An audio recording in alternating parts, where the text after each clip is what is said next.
period. On my black, brown, and indigenous. Gotta holler if you really feeling this. Gotta holler if you really real enough. Other rappers is delirious. Yeah, it's really that serious. Better holler if you really feeling me. I gotta keep it 100, ayy. If you don't like it, then fuck it, ayy. We gonna win in the end, yeah, we gonna live in abundance. I gotta keep it 100, ayy. If you don't like it, then fuck it, ayy. We gonna win in the end, yeah, we gonna. I gotta keep it 100. We gotta stop all the stunting. You know we coming from nothing. Yo, you talking about money, you bluffing. We gotta do something different. We gotta change how we live in. We gotta do better for women. We gotta do better for children. We gotta listen to victims, whether Jewish or Muslim or Christian. It doesn't matter your religion. You gotta stand against the system, or else you just another villain. How you just sitting there chilling?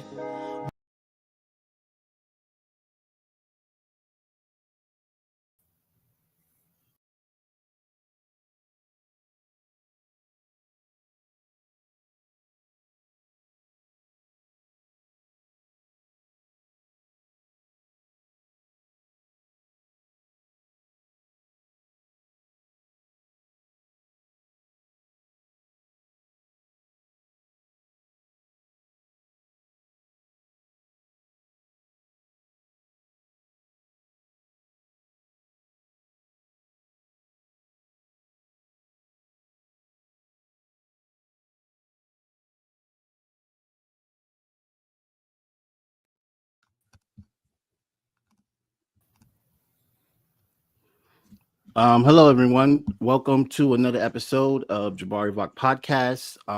That was very odd for the first time the stream are going live, and some weirdness just happened. Apologize about that. My name is conspiracy. Very much, very much.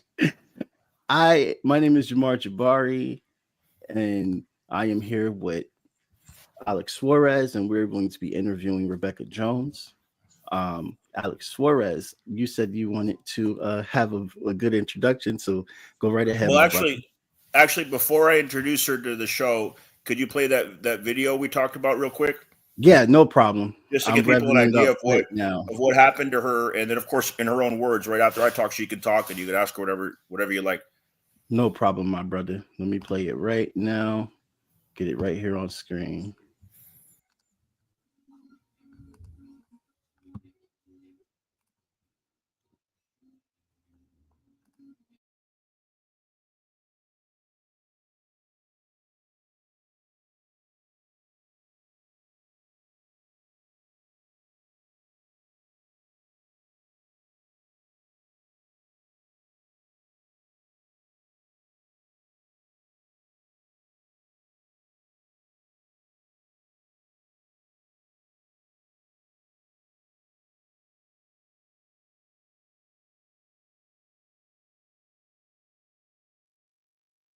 Department of Health data manager, Rebekah Jones.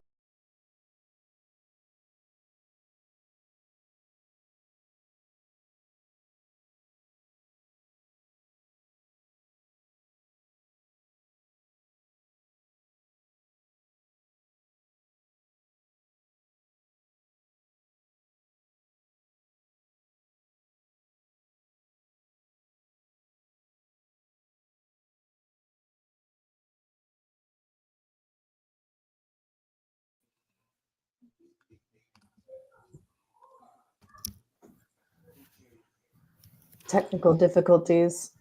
Yeah, I mean, we could play it later in the show if it's not working right now. It's not that big a deal. No, here's the problem. For some reason, it's starting right now. This conspiracy nonsense.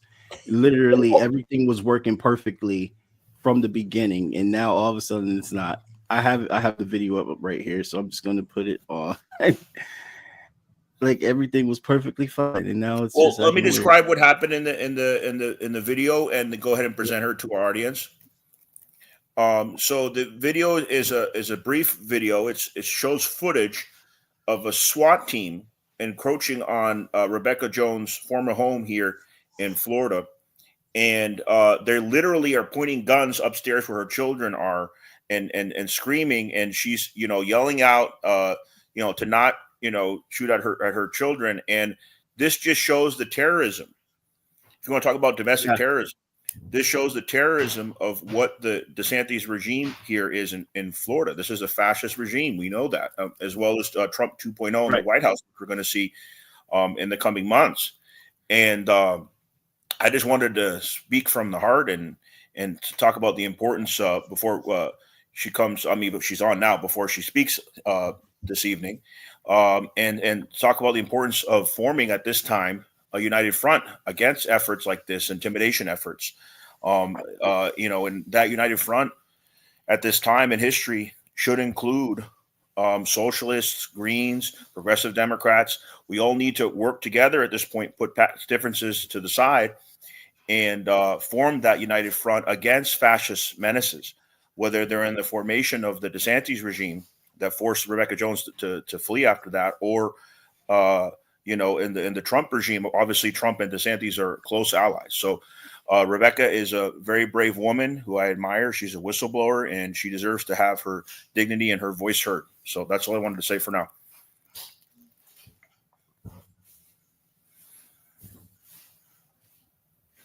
The home of the former Florida Department of Health data manager, Rebekah Jones, tweeting at 8:30 this morning, state police came into my house and took all my hardware and tech.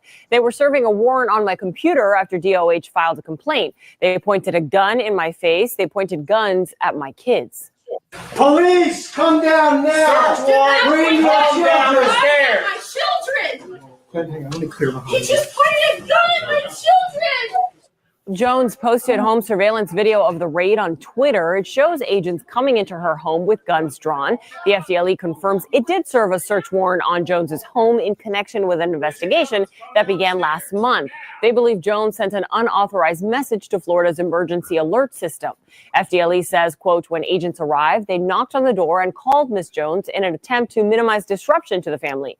Ms. Jones refused to come to the door for 20 minutes and hung up on agents, adding that she eventually allowed agents to enter after several attempts. Jones, who built and oversaw the state's COVID-19 dashboard, was fired in May for what Governor DeSantis called repeated insubordination.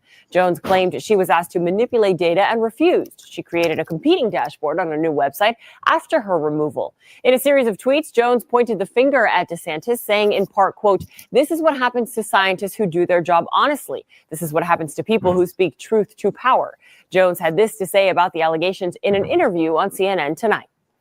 I haven't had access to any systems at DOH for over 6 months. I'm not a hacker. This is just a very thinly veiled attempt of the governor to intimidate scientists and get back at me while trying to get to my sources. DeSantis needs to worry less about what I'm writing about and more about the people who are sick and dying in his state. And doing this to me will not stop me from reporting the data, ever. Well, Jones says she plans on getting a new computer tomorrow and get right back to work. Isn't that funny that they called her a hacker just like they did with Snowden and other whistleblowers? But go ahead, Rebekah. I want to hear your side of this. Well, I mean, there isn't really a side. It's just kind of all out there now. And it's, this has been, in 5 days, it will have been 4 years. So, of course, they spent 2 years trying to hold the threat of prosecuting me over my head. And then they agreed to finally dismiss the charge. There was only one charge that they charged me with. Agreed to just dismiss it, drop it, like it, and on paper never happened. And decided to do that 2 years exactly from the raid. And thankfully decided to end that period early after some shenanigans with my depositions in Florida. But so free and clear. I managed to escape Florida without any criminal convictions. I never had to plead guilty to anything. Got my family out relatively safely. And get to move on. Of course, we're still suing the state, and that's not going to wrap up anytime soon. And you did return to run for office, right? In 2022? I returned in 2021. So we immediately, as soon as we could find a place to stay, we left Florida because we weren't sure, after the kind of shock of that, what all was happening and what they were capable of. They didn't decide to arrest me until the day after our first hearing for our lawsuit against them, and which the judge said you either need to charge her with something or give everything back and apologize. So they decided the next day to charge me with something. So I had to drive back across the country, sick with COVID, to spend the night in jail. They tried to keep me there. They first tried to have me remanded for a text message offense, is what they claimed at the time. And then tried to tell me I couldn't use electronic devices, which was not, that's just a transparent attempt to get me to stop reporting data. And then the judge, he wasn't having any of it. He was like, no, she can go home, no monitoring, no of these crazy Now, rules. I don't know if you know this about me, Rebekah. I'm actually a trained historian. One of my subjects at UNF here in Jacksonville, Florida, was history. And the type of history I like to learn is what's commonly not gone over, like the plight of the native indigenous peoples of the Americas, for example. And there's a long history of the United States using viruses in order to go after their enemies. A good example of this is when they put smallpox in the blankets in the reservation camps of the Native Americans without them knowing. And I think the right, especially the far right, used COVID as a political means. If you wanted to comment on that, of course, Jamar, if you want to ask her anything too. So there had been this fringe kind of part of the American public that was bipartisan by all means for decades in the anti-vax crowd. It was considered very fringe, well outside of what was normal or acceptable behavior for most people. And it was made up of people of different political parties. In fact, one of the groups of people who were, aside from religious people, that were most likely to be anti-vax were educated white suburban people. And that typically would also not eat, they would only eat NGOs or organic, and thought about chemtrails and kinds of other things. So that was a cross-party issue, but it was so out there that, once a few good scientists came out and debunked all of the vaccine autism stuff, it was fading. And what basically happened during COVID was those networks that were already set up and existing for that COVID network were just monopolized and plastered everywhere. I mean, you had back, I think it was in, which presidential primary was it? With Michelle Bachmann. I think it was 2008 or 2012, one or the other. And everybody thought she was potentially going to, take over. She had a great night. And then in the post interview, she repeats the debunked claim about the autism and the vaccines. And then it killed her career immediately. It's also important. It's also important to mention that there's people with Asperger's syndrome, which is a form of autism, that are quite successful at what they do. Elon Musk, Bill Gates, Julian Assange. I mean, they're known figures that have Asperger's syndrome and that are still successful. So that, stereotype that, it's so terrible to be autistic. I mean, a lot of times just means thinking outside the box and you can still be successful in what you're trying to do. Yeah, I mean, that goes down to the basic humanity of, I would rather have a dead child than, a different child. It's Nazi thinking, really. Yeah, I mean, that's, I don't know how you can claim to care about your kids when you open with that. I'd rather them be dead than, have problems. I mean, you kind of lose the moral argument of that pretty quickly. Even Greta Thunberg, the environmentalist, Greta Thunberg, that young environmentalist, she has Asperger's. Yeah, and I mean, it's not necessary. It's not always a limitation. My son has autism. It can be a gift in many ways. It can make things challenging, but it really depends on the people and the environment that you're in. Places where they're more informed of that, autistic kids tend to thrive. And places where they're more discipline focused and, fall in line, militaristic, like the Deep South where I grew up.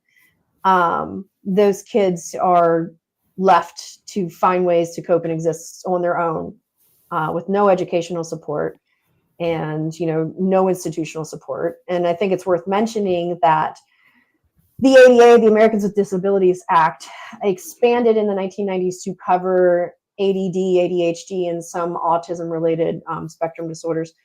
And there have been threats by the Trump administration to undo that. Absolutely. I mean, I that's think part of what tell me if I'm wrong, Jamar, because you know this history as well. I mean, that's part of what the Nazis did. A lot of people don't talk about it, but the Nazis rounded up not just Jews. They rounded up disabled people. They rounded up leftists, gypsies, several categories of people. And that is a trait of fascism, is to go after groups of people, the vulnerable section of the population and all that. Yeah, I mean, look at recent history of how the gay population was treated in the 80s. They've always And they been rounded up gays in informal. Germany too. Yeah. I mean, Germany, they had propaganda going around where it was bad for a Jew to be with a black person or a white woman to be mingling with a black person or a Jew. It was very, very flabbergasting, the things I've saw reading into that history. And which is why a lot of that needs to be told, because a lot of conspiratorial wing of black people like to think that Hitler was a friend when he really wasn't. But and DeSantis wants to cover this up. We know that. I mean, right. I used to be a sub. I heard that they banned Anne Frank's diary. I didn't want to believe it. I became a sub here in Florida, and that was one of the first things they asked me to do. They said, these are the Anne Frank diaries, and we're not teaching this anymore. We want you to move this to this box, So one thing is being told, this is what DeSantis is doing, right? Covering up the Holocaust. We know that. Another thing is when you actually have the Anne Frank book in your hand, you're like, holy crap, this is real. This is what's going on. This is why so many people fled Florida, teachers and whatnot. They're covering up the history of slavery, the history of the Holocaust. This is fascism in full view. And it's continuing on now with the Trump regime that's coming to power. Yeah. Yeah. I mean, you can never tell. I mean, you can have an idea, but ain't no telling what Trump is going to be allowed to do the next time he gets a full $1 billion, some change budget for the DHS, and then you already see with the ICE and everything that is being reestablished. They're the Gestapo now. Yeah. Rebekah, I wanted to know because on the topic of viruses, COVID is a virus. They came after you because you wanted to tell the true numbers. Is somebody told you behind the scenes multiple times, warned you to not show the true numbers, or gave you a reason why they don't want to show the true numbers? So I built the state's public surveillance data ecosystem pretty much, and the dashboard, the data services and feeds, APIs, all of that. I built that from scratch. And the subject of my termination was that essentially, what was supposed to be my first weekend off that year almost, in 2020, they decided that they were going to reopen the state, but they hadn't actually consulted anybody in DOH about this, and nobody who worked with the data knew where we were, and asked me to come up with a method, as in a criteria of metrics we had to meet in order to qualify to reopen, which was mostly based on the White House criteria at the time, and then asked me to do the analysis, mock up, the graphics and information for what it would look like when it went live Monday. This was a request I got on a Friday, which is absolutely insane. And somehow managed to pull it all off. And when I was showing leadership the data for the first time, they were stapling and packaging the plan that was already made right in front of me without having ever seen the data or the analysis. And when they were confronted with the fact that the data did not support the plan, instead of revisiting the plan, they just decided to change the data, to which I refused. And I didn't get fired right away for that. I stayed on the dashboard another week, was on another 2 weeks after that. It was the Monday after I said on a Friday afternoon I was going to file a whistleblower complaint that I was fired. That's retaliation. I mean, that's illegal. And what was I going to say? Kind of lost track of thought, but there's a thing here in Florida called at will. Well, what's the term? Right to work. The right to work laws, and you can fire at will. You don't have to justify. And of course, it's Orwellian doublespeak, isn't it? Right to work means right not to work, and they can get away with sexual harassment, all these other things using that. PR.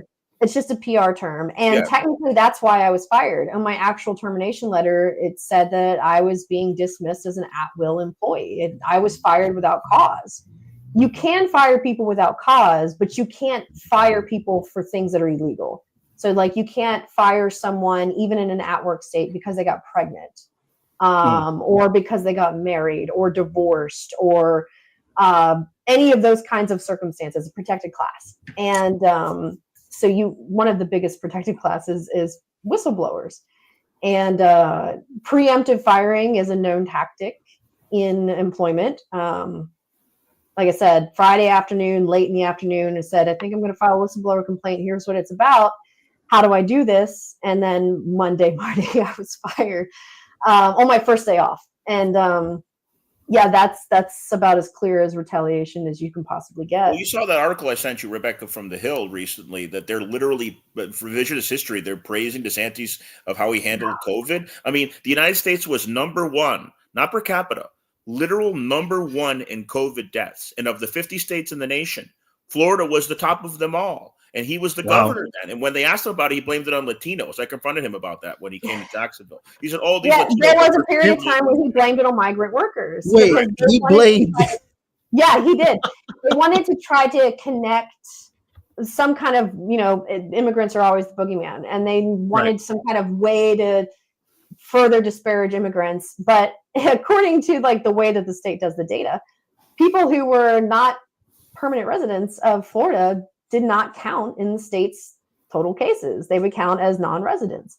And so the whole thing was transparent and laughable, and you should have seen him when he was running from me. I was like, you said that us Latinos caused the COVID, and he was in the motorcade and he ran into the car. I was with a small group of activists. Oh yeah, and you will see that online. People be like, "Oh, it's all coming from over the border," and it's like, no, it's not. Vaccine compliance. I want to tell you that within a couple days. And Yeah. my friend Mike Anderson was with me that day confronting DeSantis. And within a couple of days, he gave a press conference in Tallahassee, and he announced the run over protesters bills, which is Charlottesville on steroids. So now it's an extension of stand your ground laws, right?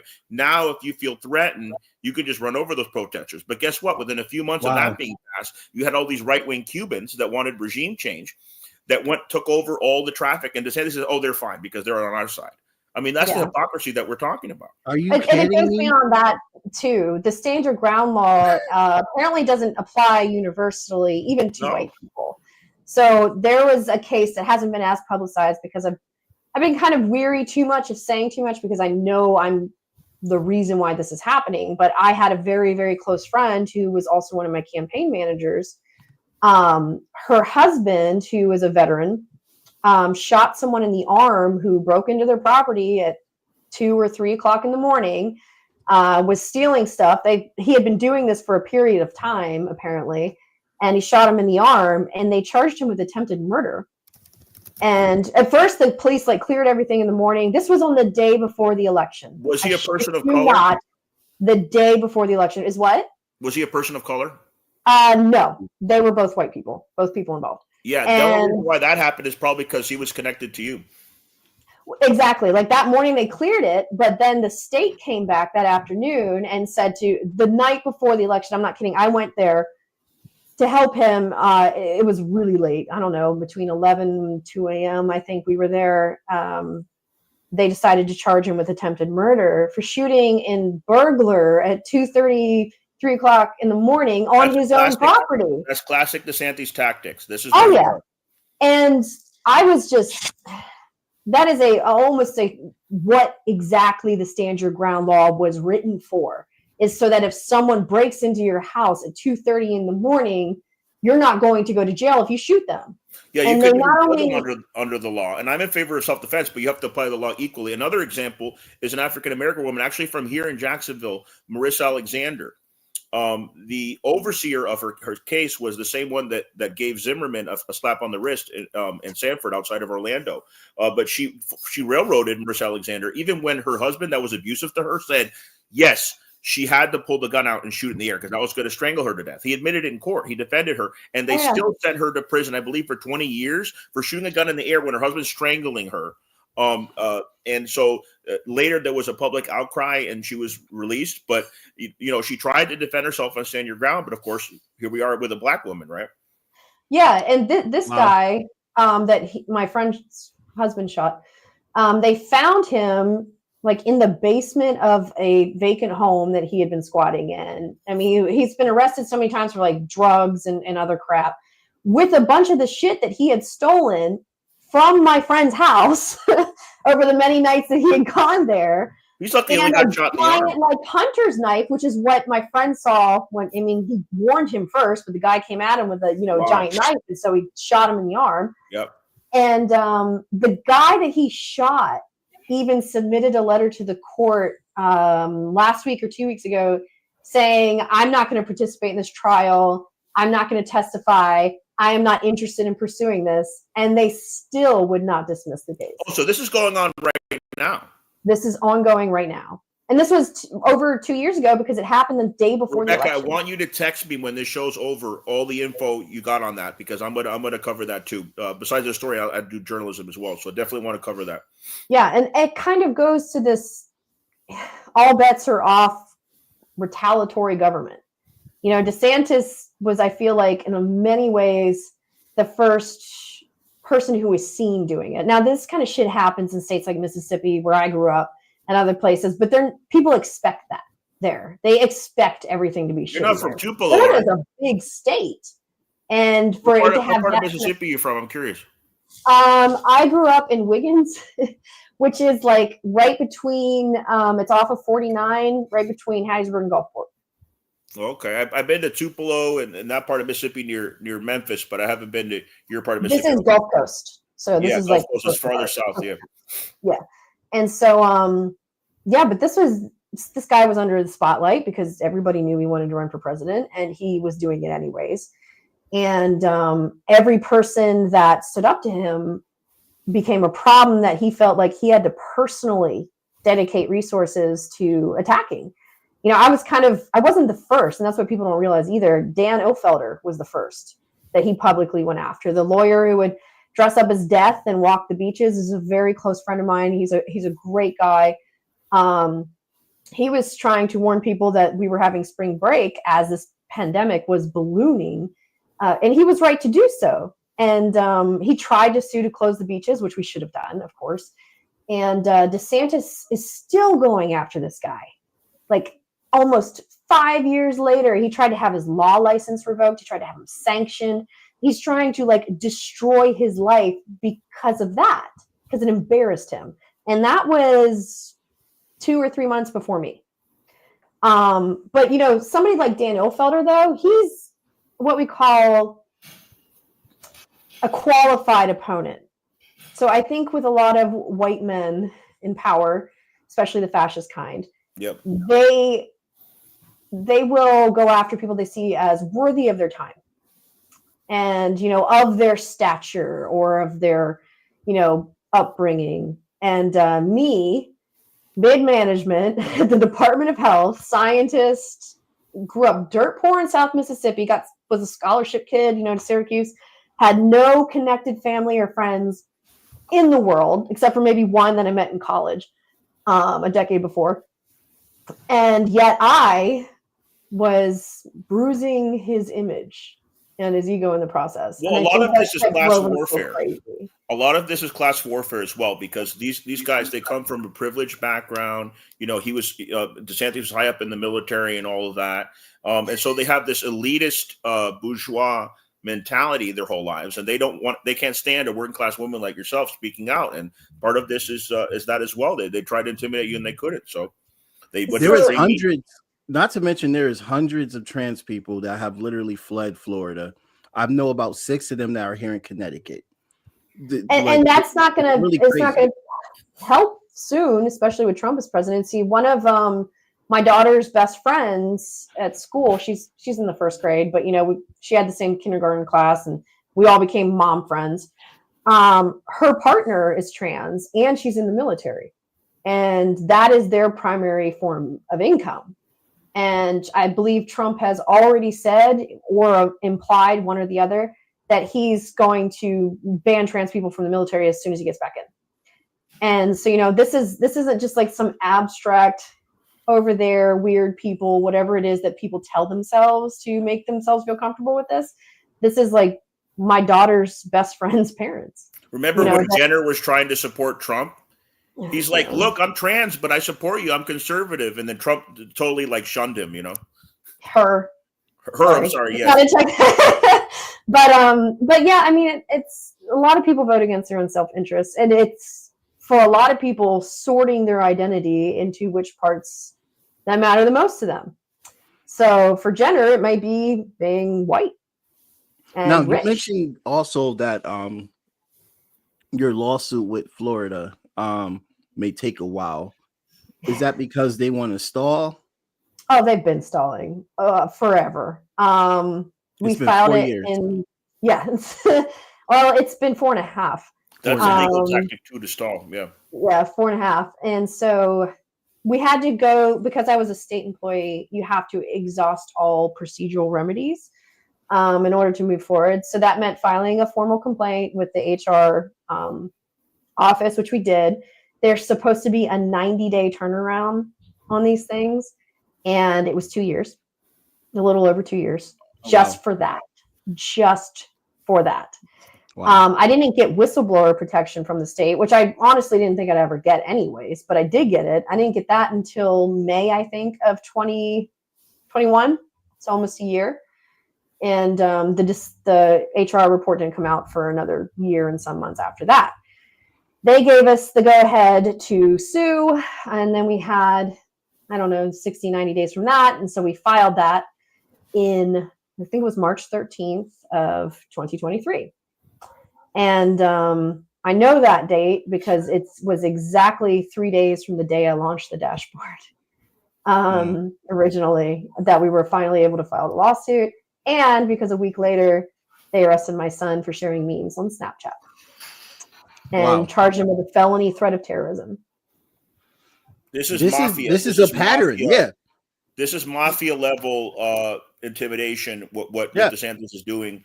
And not that I have anything against Italians. I mean, the mafia is Cosa Nostra. This is mafia fascist level politics. But you know what I often think. I've met Gillum several times.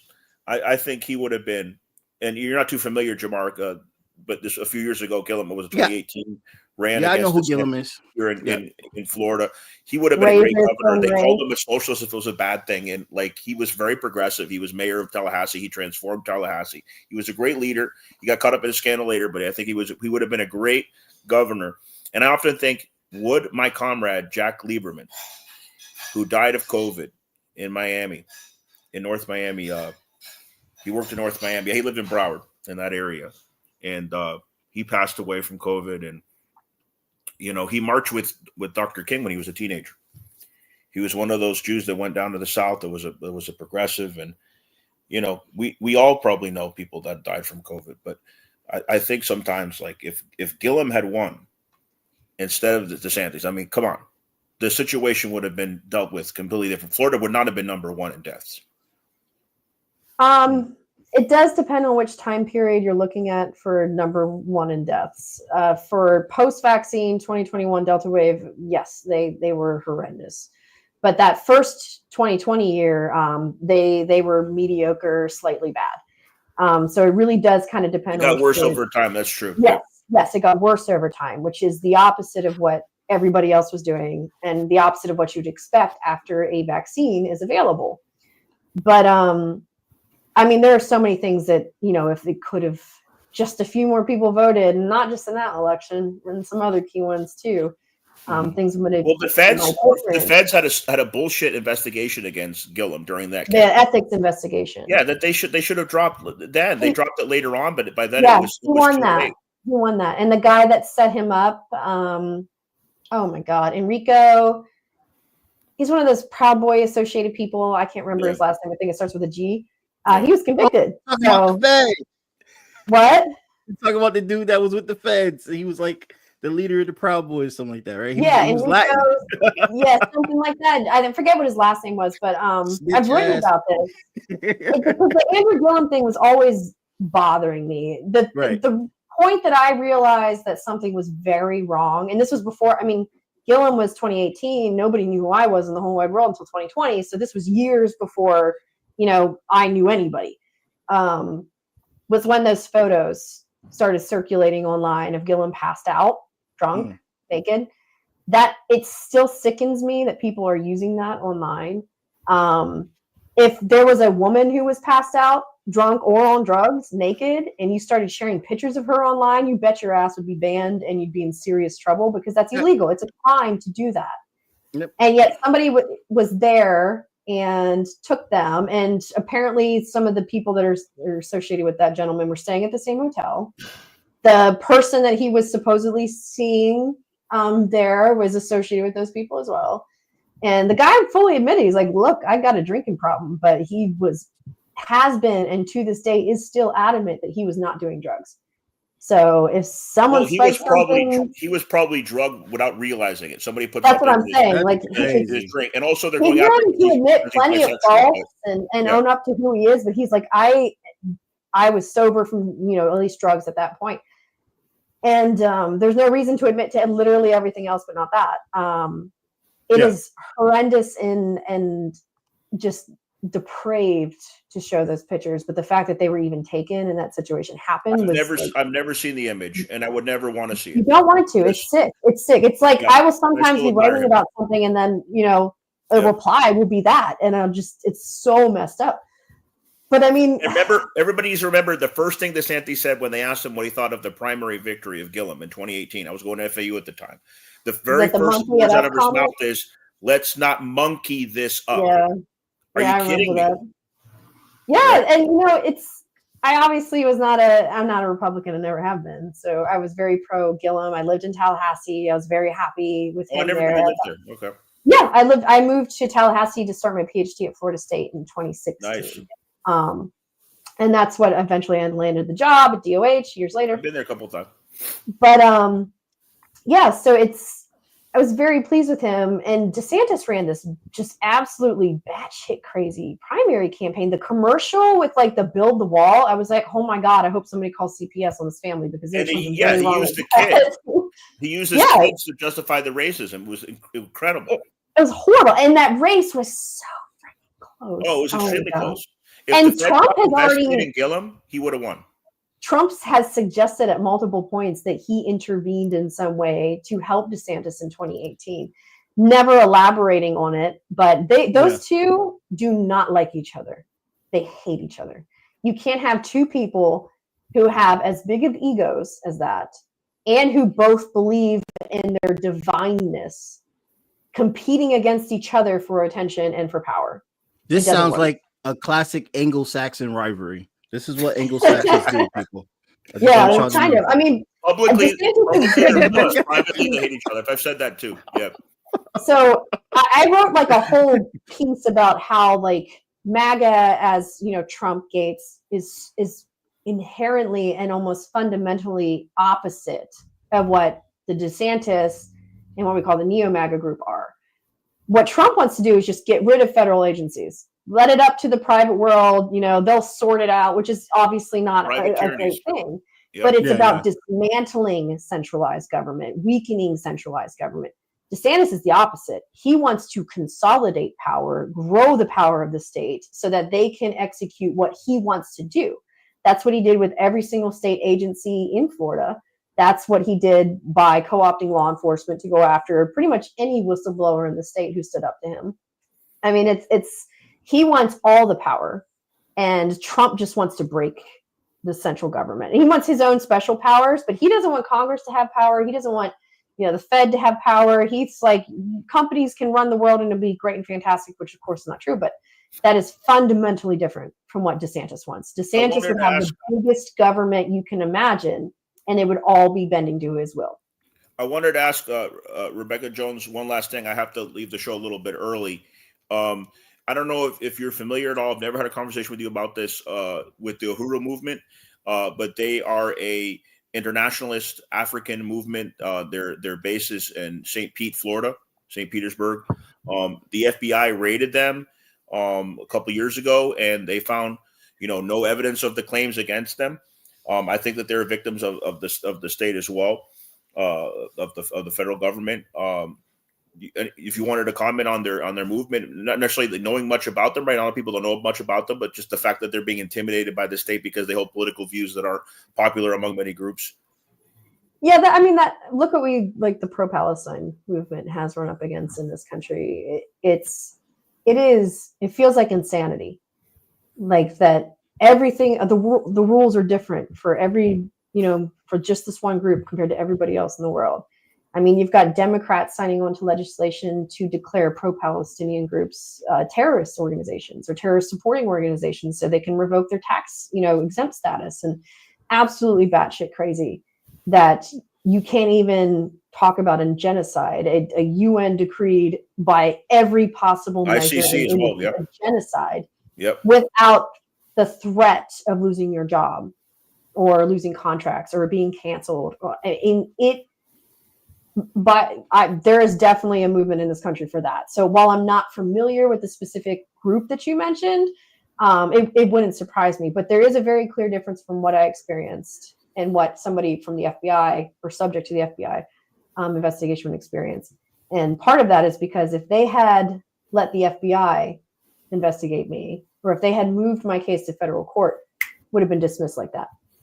And I'm sure they had zero evidence in state.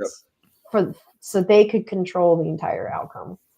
But the first thing President Biden did when he was sworn in, the very first thing that he passed was the COVID-19 Whistleblower Protection Act, which was co-authored by Jamie Raskin, who became and is now my congressperson, and met with me for about 2 hours to tell me that he wrote that bill because of me.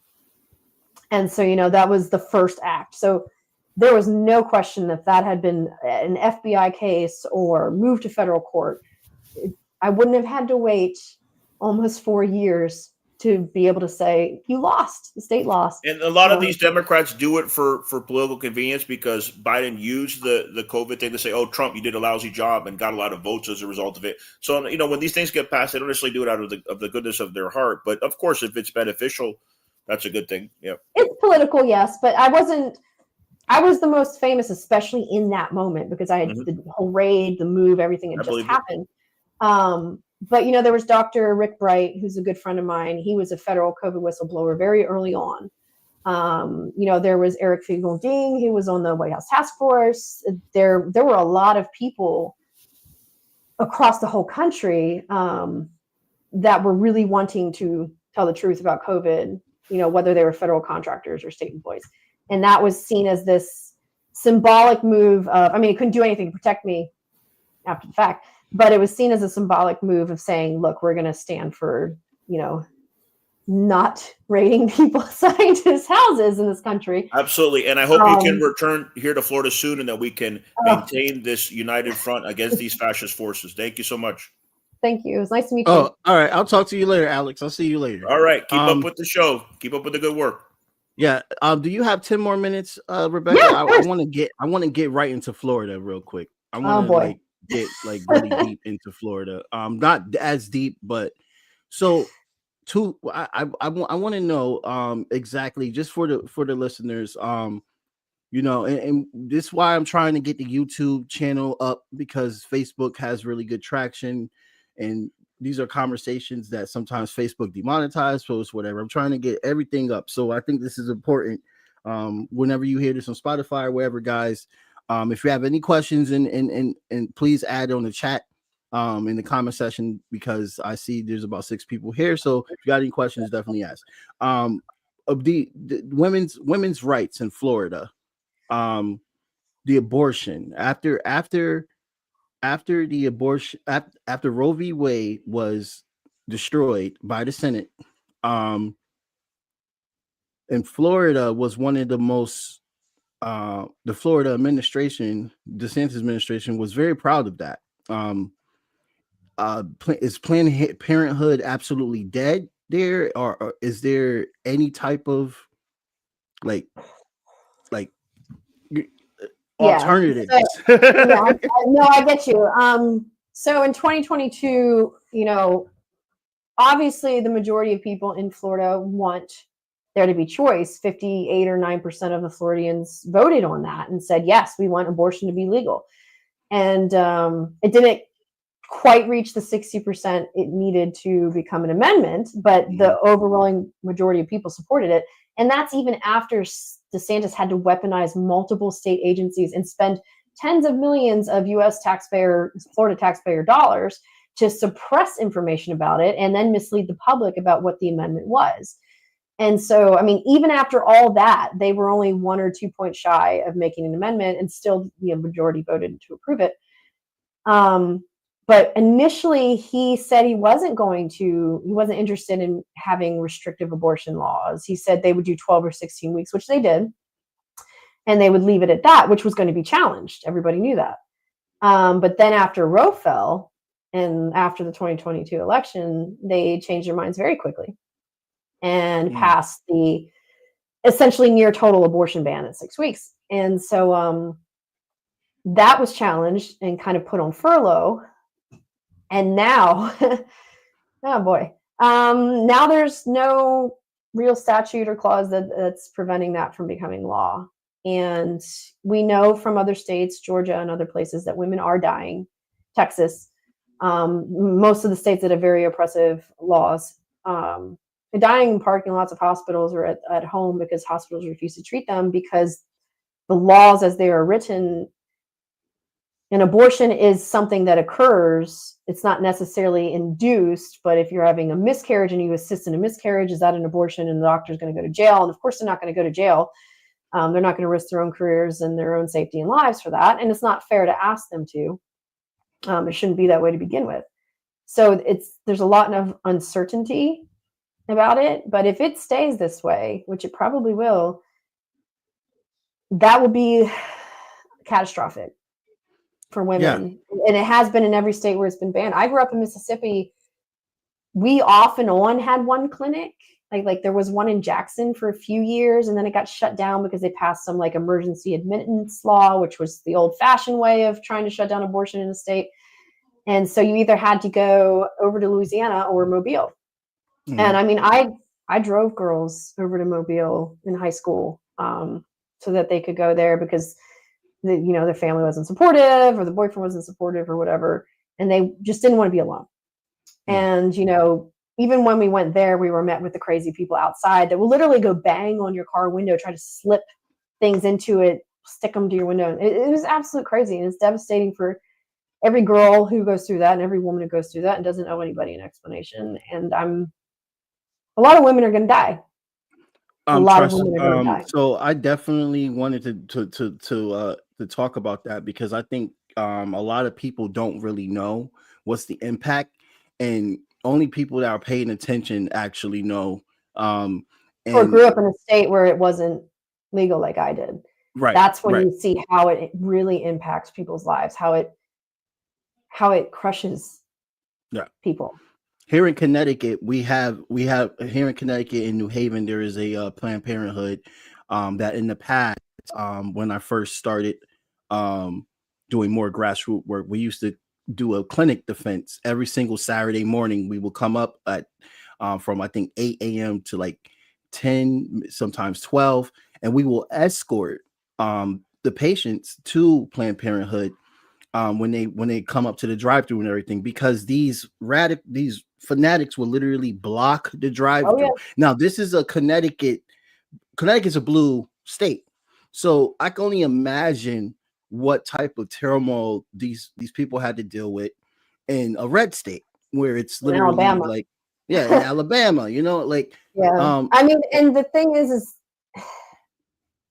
it doesn't bother me to see that stuff, but I'm thick-skinned, I'm different, and I don't think I would have survived all of this if I wasn't. But for a 16, 17-year-old girl who's already not sure if it's the morality of the issue, but knows what she wants, that's incredibly intimidating and hurtful. And, I'm grieving for a lot of people, I think, in the South that from where I grew up, have never stopped living like that. And for all the new people who are going to have to live like that.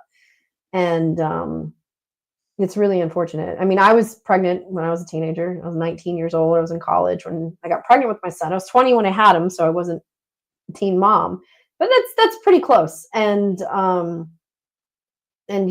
can't imagine forcing someone into a decision that they don't want or they aren't sure that they want for the rest of their life.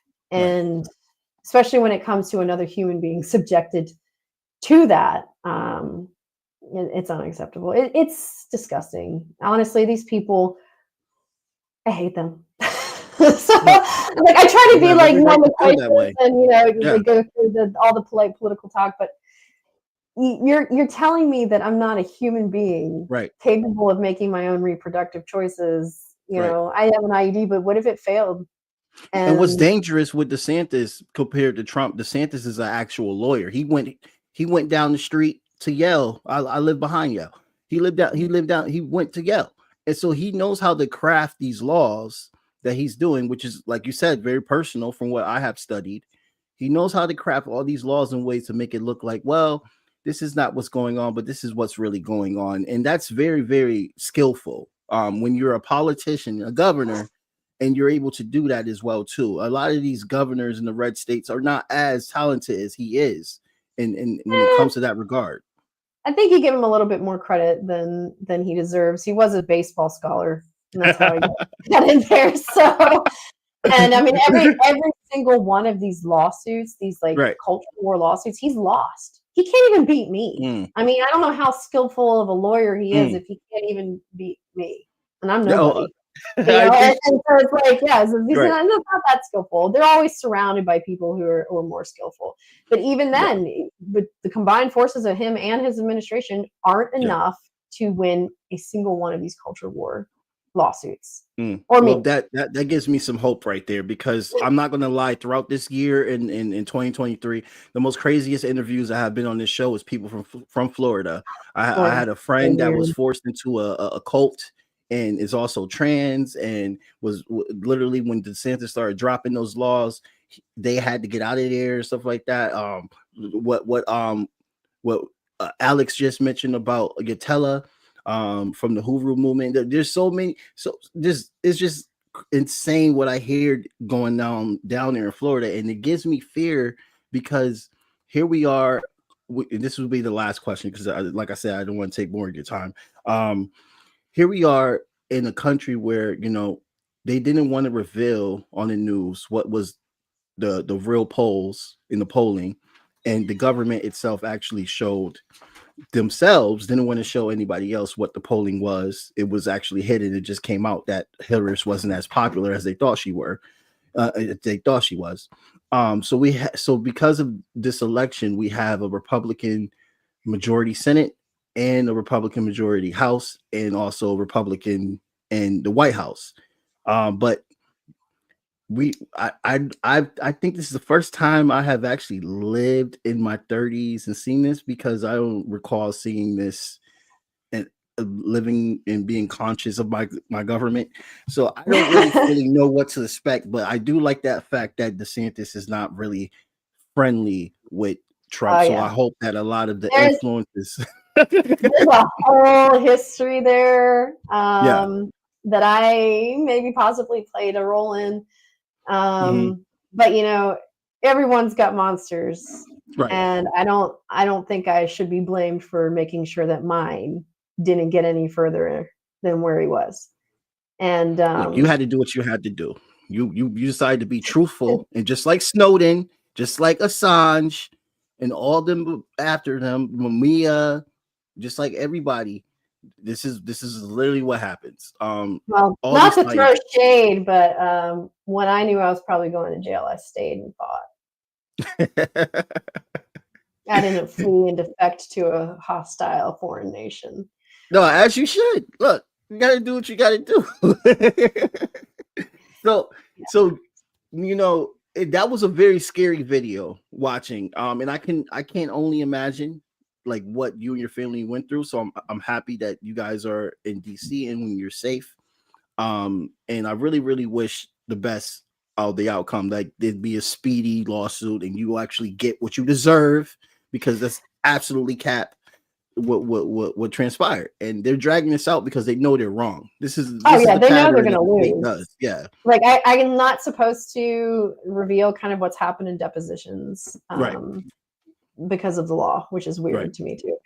But they know they're going to lose, and it's just a matter of stalling. Mm. Yep. So Until they can't stall anymore, right? I can't say anything else. I'm not risking the suit. I just know Oh they're no, going to no, lose. no. So. Trust me, I have seen it in my fair share of monitoring lawsuits here in Connecticut and being a part of like the movement to get it speedy. And they try everything. People that was listening, they try everything they can, and then they got to give in. They really do. It's going to happen. I try really hard. I'm kind of known for being a loudmouth and not being very great at sharing and keeping secrets. But you know, this one, I'm not gambling with my future. Yeah, on this one, do not. But Rebekah, listen, thank you so much for coming on this podcast. This was a very great honor to have you on and get information from the source and not from the naysayers. It's very, very important. Right. Oh, you guys gotta quit shitter already. Oh my God. So I will say quickly, a couple weeks ago, as I've mentioned, my son's autistic. Sometimes if you're a parent of an autistic child, you know that they will have kind of outbursts and fits. And sometimes those can be violent. And he was having an episode. They work themselves up pretty much to the point they can't control themselves. When I called for medical transport to bring him to the crisis counseling center, which is something Maryland has, which is a great resource.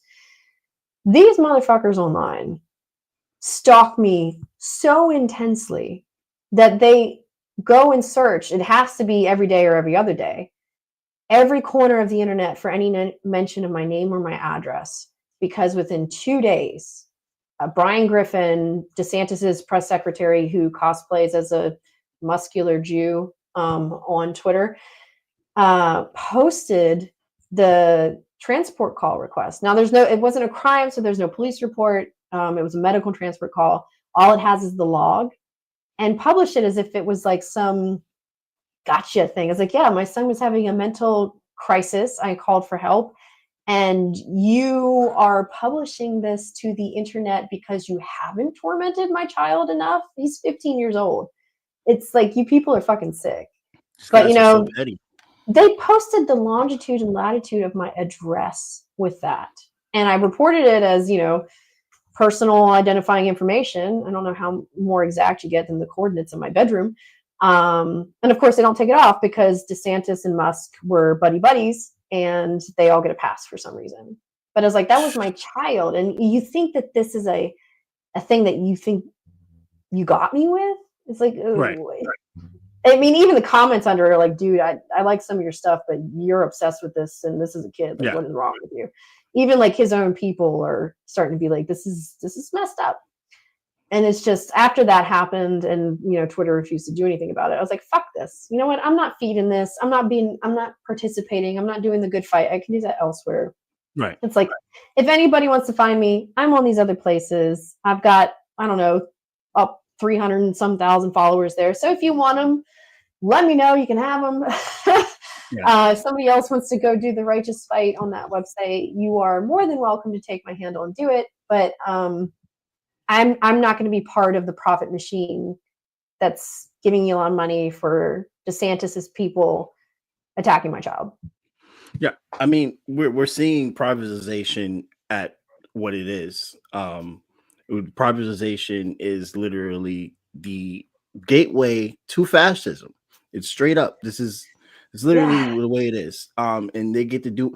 You have a man that owns a Twitter, that owns a spaceship, that and a president.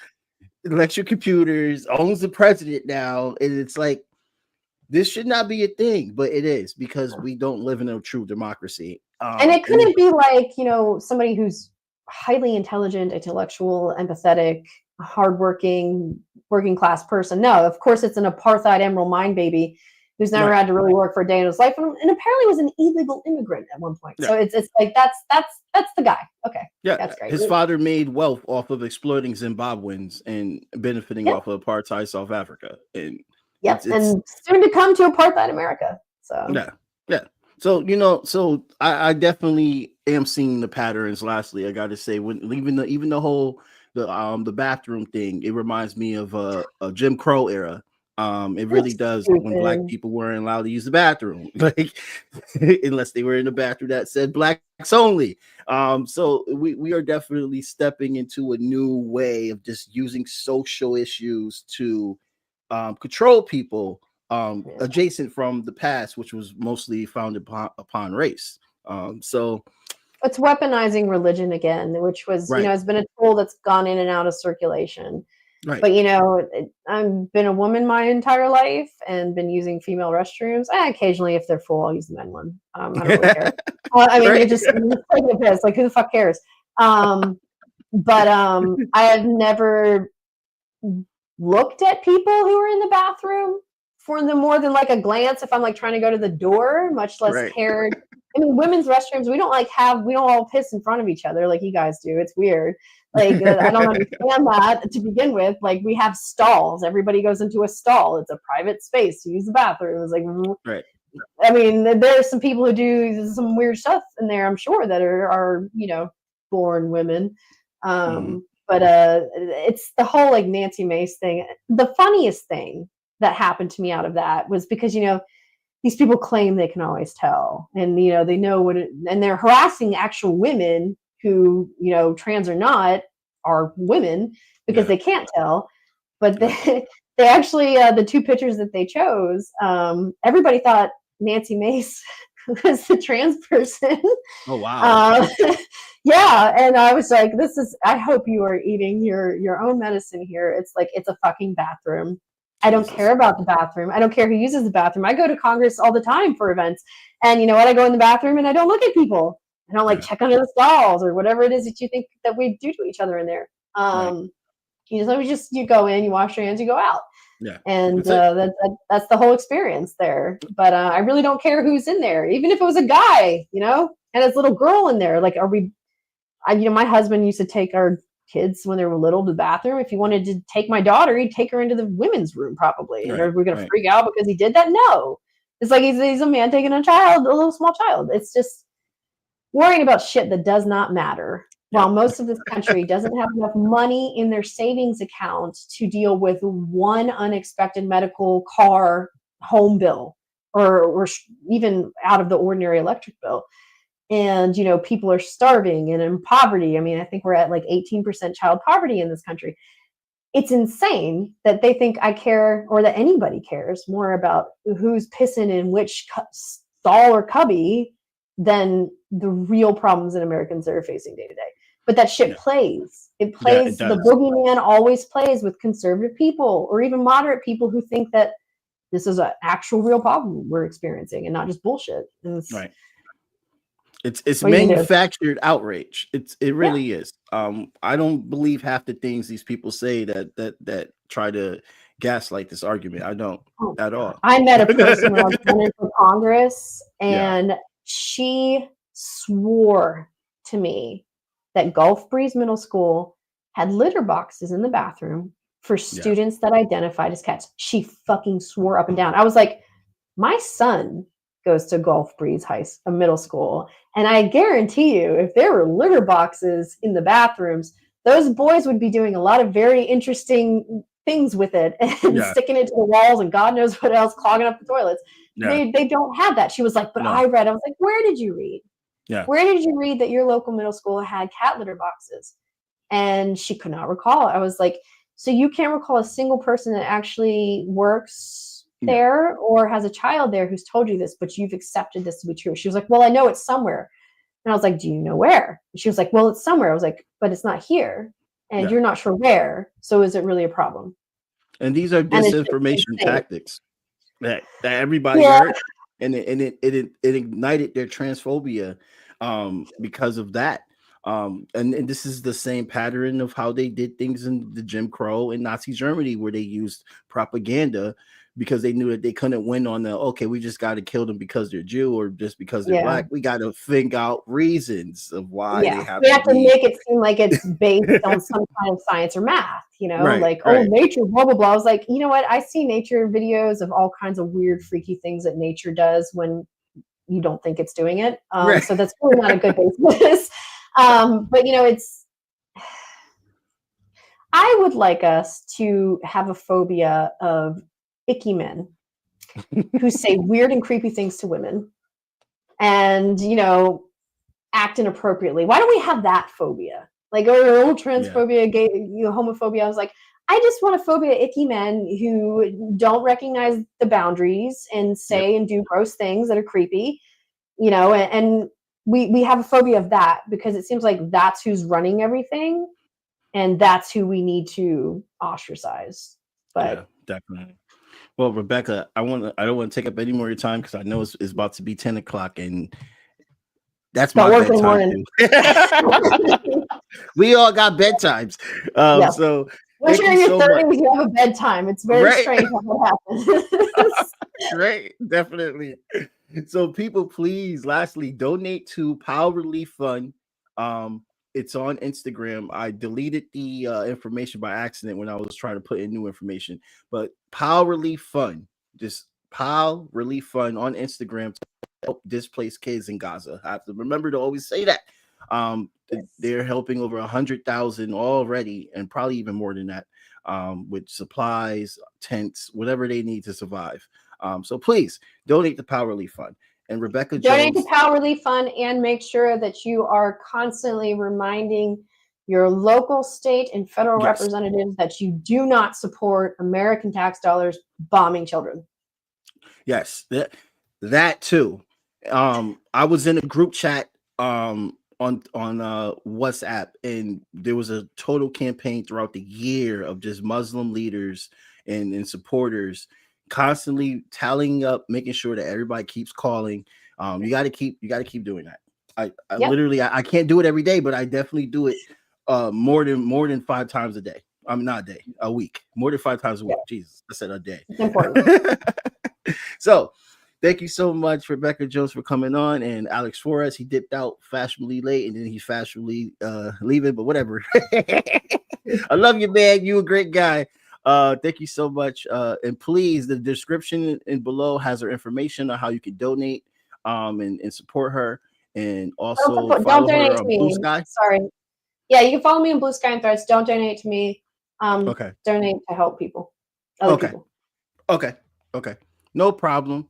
And then have a really good night, Rebekah Jones, and everybody listening. Have a really good night too. Blank period, yeah. On my black, brown, and indigenous. Gotta holler if you really feeling this. Gotta holler if you really real enough. Other rappers is delirious. Yeah, it's really that serious. Better holler if you really feeling me. I gotta keep it 100, ayy. If you don't like it, then fuck it, ayy. We gonna win in the end, yeah. We gonna live in abundance. I gotta keep it 100, ayy. If you don't like it, then fuck it, ayy. We gonna win in the end, yeah. We gonna. I gotta keep it 100. We gotta stop all the stunting. You know we coming from nothing. Yo, you talking about money, you bluffing. We gotta do something different. We gotta change how we live in. We gotta do better for women. We gotta do better for children. We gotta listen to victims, whether Jewish or Muslim or Christian. It doesn't matter your religion. You gotta stand against the system, or else you just another villain. How you just sitting there chilling?